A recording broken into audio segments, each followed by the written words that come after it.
I am super excited to be here in Cincy for the first time. Um, Hopefully the weather will get better. What happens when a tennis player becomes valuable before she even steps onto the court?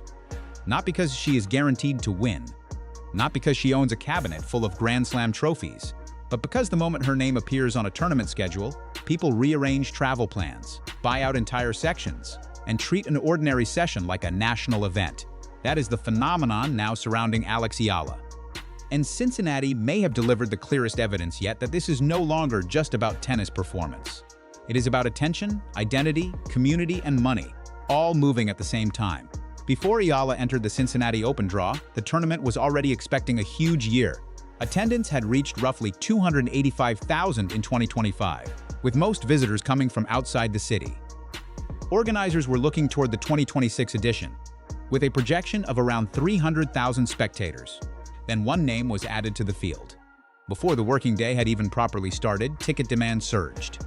The system was reportedly under intense pressure before 6 in the morning, hours before many staff members arrived. By 9 a.m., organizers were dealing with a rush unlike anything they had expected.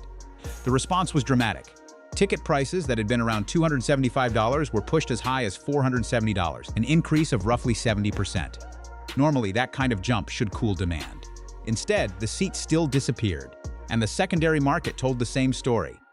Tickets for early round sessions were being listed across a huge range, with some reaching several $100s. Even sections that would normally be considered more affordable were suddenly attracting heavy interest. But focusing only on the prices misses the bigger story. The more important question is why thousands of people are willing to spend that kind of money for a player who, at 21, is still building her career. The answer begins far beyond Ohio. There are millions of Filipinos living outside the Philippines, spread across North America, Europe, the Middle East, Asia, Australia, and other parts of the world.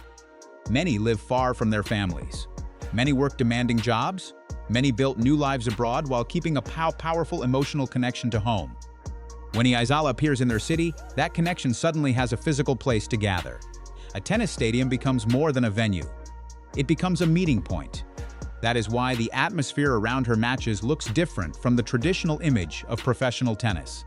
Filipino flags fill sections of the stands. Groups arrive together. Chants break out.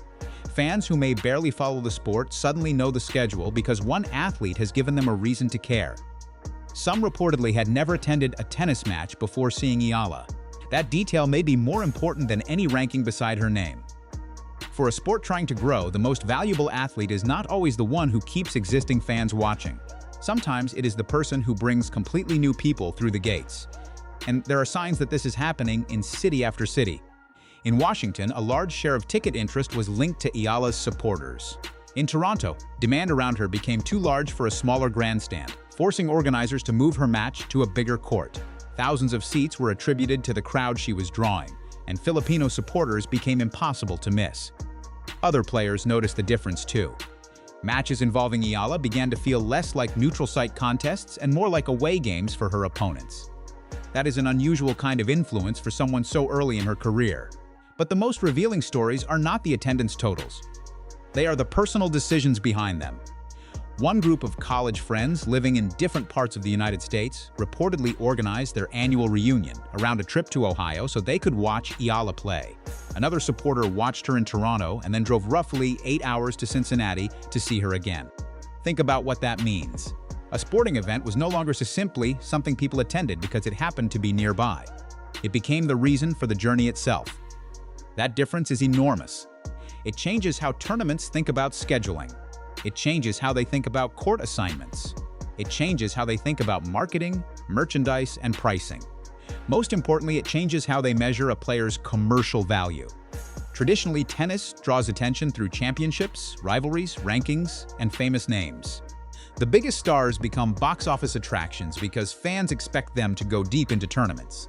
Eala is presenting a different model.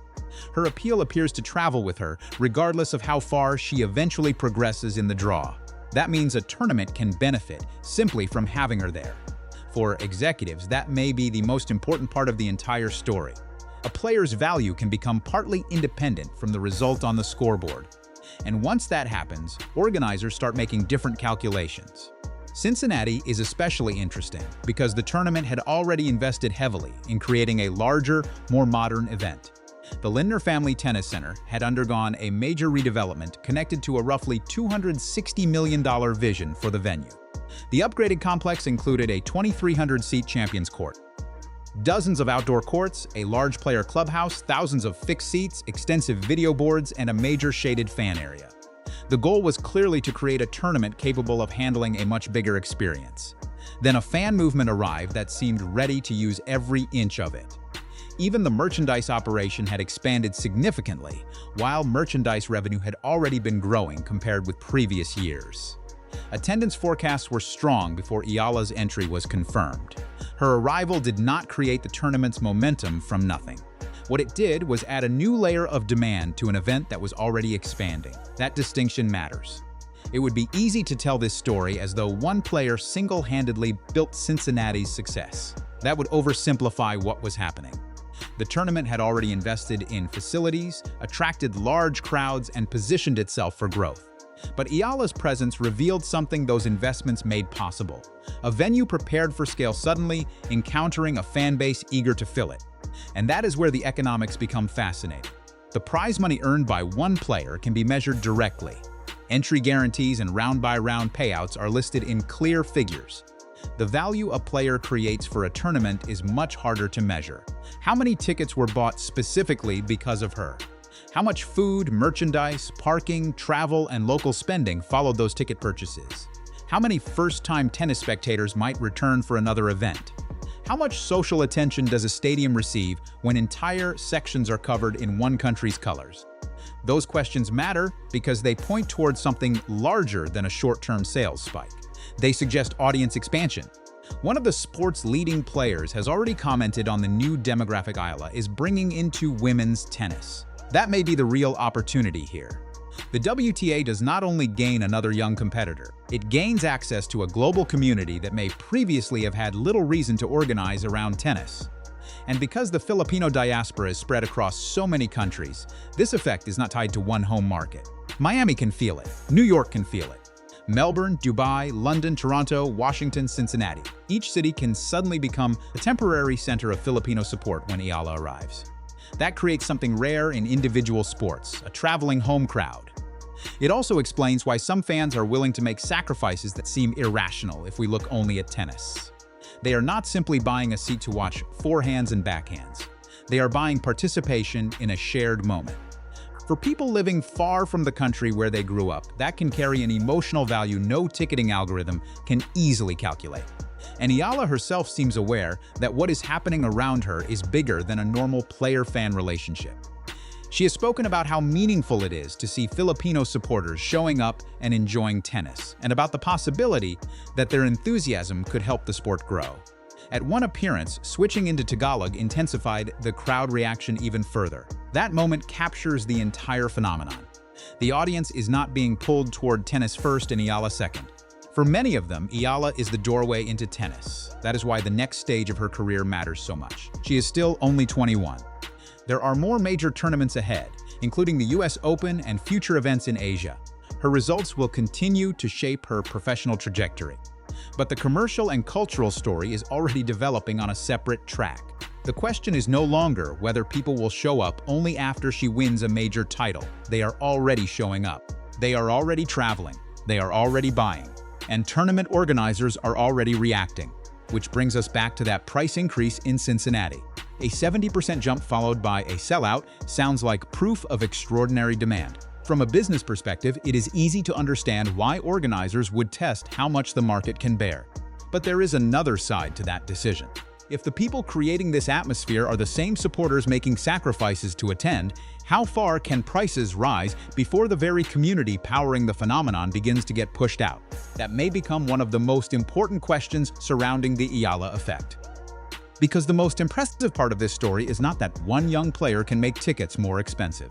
It is that she has made thousands of people feel that being inside the stadium matters. And if tennis handles that energy carefully, this could become much more than a temporary attendance boom. It could become a lasting expansion of the sport's audience. So what do you think? Should tournaments charge more when demand explodes around a player like Alex Eala?